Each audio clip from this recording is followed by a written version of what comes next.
As many people know who watch this show, we're all a bit nosy, aren't we? Well, I'm nosy. It's good that you join me in this, though. But seriously, we've had so many wonderful monuments taken down over the last few years, all thanks to the cancel culture.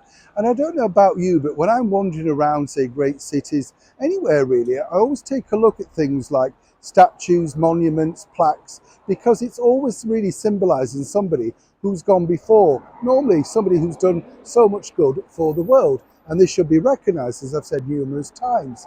And it's fascinating when you stumble across something and think, wow, this was put up over 100 and something years ago? Really?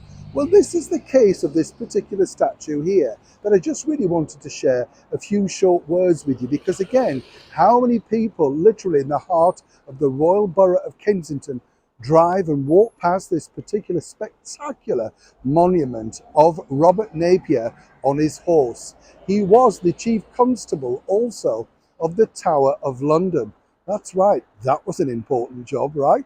And literally, as I say, in the very heart of Kensington, people are walking past every single day, not really glancing up and seeing what this gentleman did, not just for London, but no doubt for other people around the world too.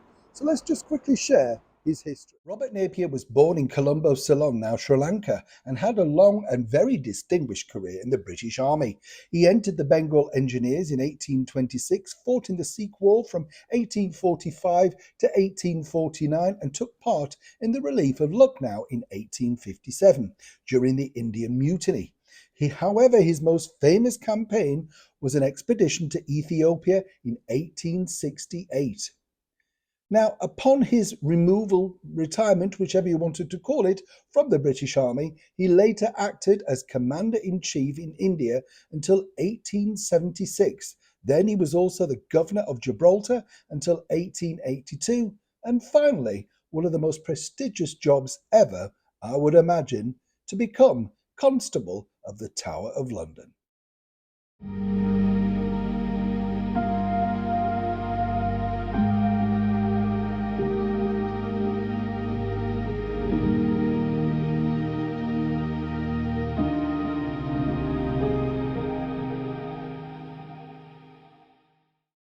Ever, thank you so much for taking the time out. I truly appreciate it. And do let me know, as ever, in the comments below, what fabulous statues or monuments you have in your local area. It's always wonderful to know, isn't it? And it's interesting as well who gets one and who doesn't. And of course, whether there are people that simply do not want to be remembered once they're gone. I mean, recently there's going to be some new plaques put up in the pavement, should I say, up in Camden for the rock and roll stars of people like Ray Davies from the brilliant band The Kinks, remember? Waterloo Sunset.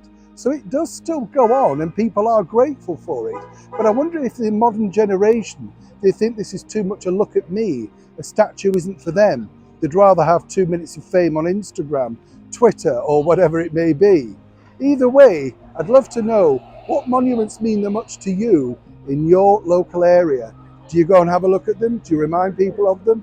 And do you like to nosy and read exactly what's on the plaque to find out a little bit more about the people that you're passing by every single day? As ever, let me know in the comments below. Neil Shawn, Kensington, London.